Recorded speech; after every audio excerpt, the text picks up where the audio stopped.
Hello guys, ang nakikita ninyo sa inyong screen ay isang Vivo Y11. Ito guys, walang display.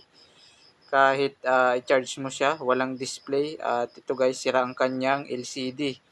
At ngayon guys, sa bidyong ito, magpapalit tayo ng LCD ng Vivo Y11. Ito guys, una syempre, buksan natin itong back cover. Ang back cover ng Vivo Y11 guys is isa lang naman. At hindi siya yung dalawang patong.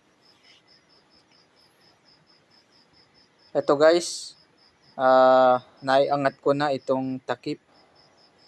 At ayun, nabuksan na natin itong cellphone. Una guys dito, tanggalin natin itong fingerprint. Ayan guys, tanggalin natin itong lock. At ayan guys, mag-ingat lang tayo sa pagtatanggal ng fingerprint netong Vivo Y11 kasi guys, pagka namali kayo ng hila, siguradong punit at wala ng fingerprint yung mga Vivo Y11 nyo.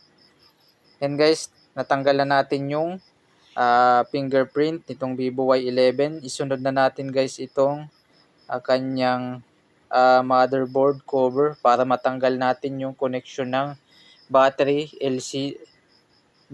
at LCD. And guys, isa-isahin natin itong mga screw nitong back cover o cover nitong motherboard. And ganito guys ang pagpapalit ng LCD ng Vivo Y11.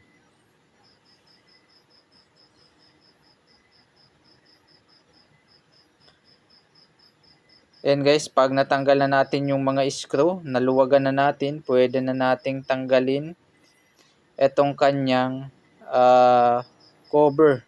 And guys, makikita na natin dito ang motherboard nitong cellphone. Una nating tanggalin ay ang battery. Sunod natin itong power button flex. At saka natin guys, hilahin itong battery para hindi tayo makasira ng component parts nitong cellphone.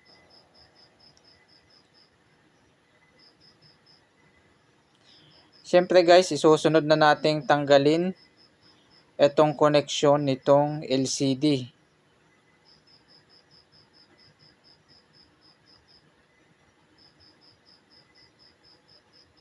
And guys, ang LCD nitong Vivo Y11, wala yan basag pero sira yan guys at hindi nagdi-display. O walang display yung cellphone. And guys, nilagyan ko itong lighter fluid para mas mabilis nating matanggal yung LCD o mabilis nating mapalambot yung dating dikit o yung dikit ng LCD nitong cellphone.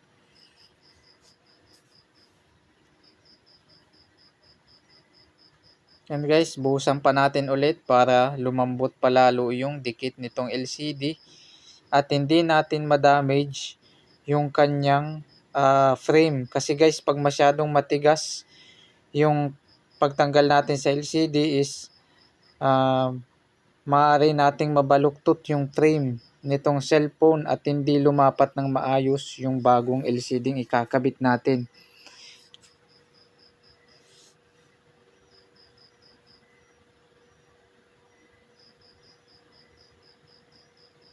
Ayan, ito na nga guys, natanggal na natin yung kanyang lumang LCD.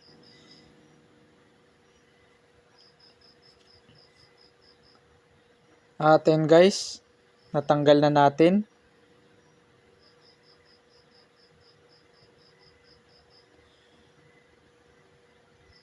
At siya nga pala guys, ito yung ating bagong ilalagay na LCD. At maayos ito guys kasi dun pa lang sa binilang ko nito is na-testing na ito at maayos naman.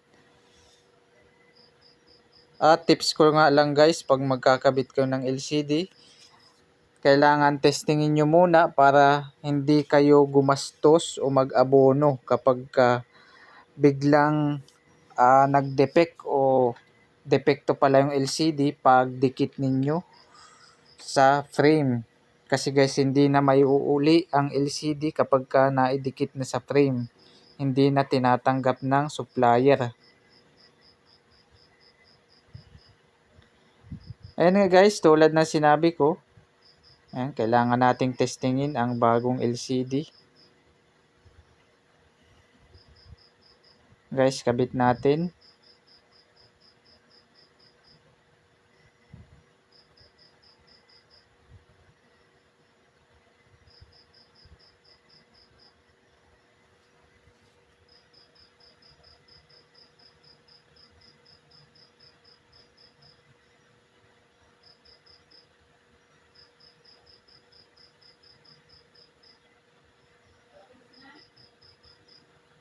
At ayan guys, ano na natin. Kabit na natin itong kanyang battery. At ayan nga guys, testingin natin itong ating ginawang cellphone. And guys, nag-display na. At confirm na LCD ang sira nitong cellphone. And guys, nagtatouch na siya.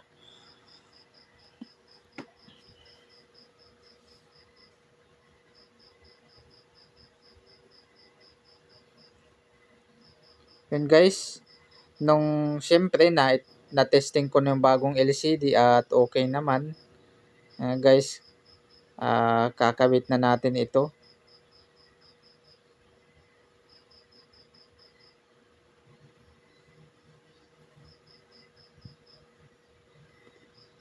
At siya nga pala guys, meron na itong dikit. Hindi ko lang na videoan pagdikit ko. Paglagay ko ng screen glue. At ito na nga guys, lagay na natin yung connector ng LCD.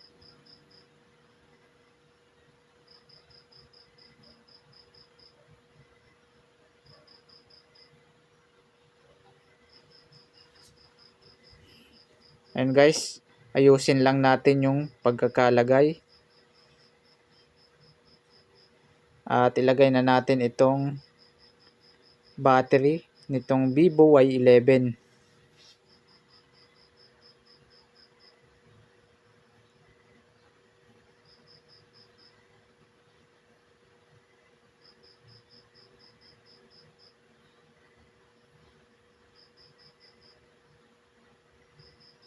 Yan guys, lagay na natin.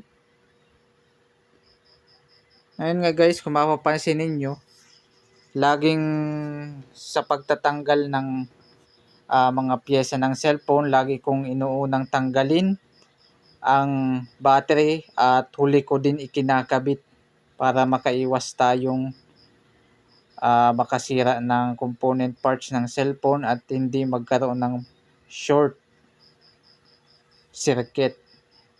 Guys, balik na natin yung cover nitong cellphone. At yan guys, balik na natin yung fingerprint.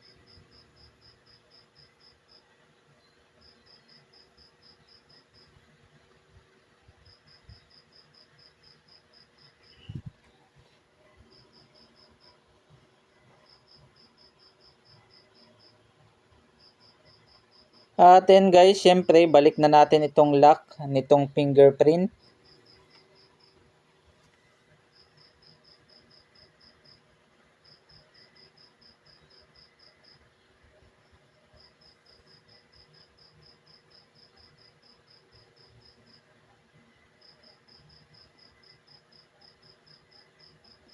At then guys, okay na.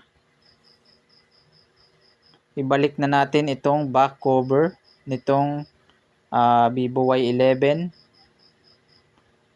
at itong kanyang SIM slot o SIM tray.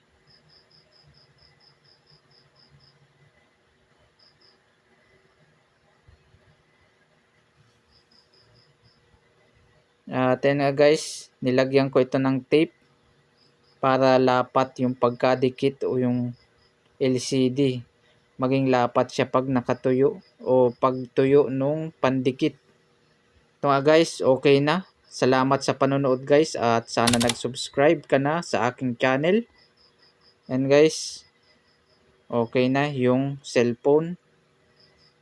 Guys, don't forget to like this video and subscribe to my channel. Guys, okay na. Yun, smooth ang kanyang pagtatouch.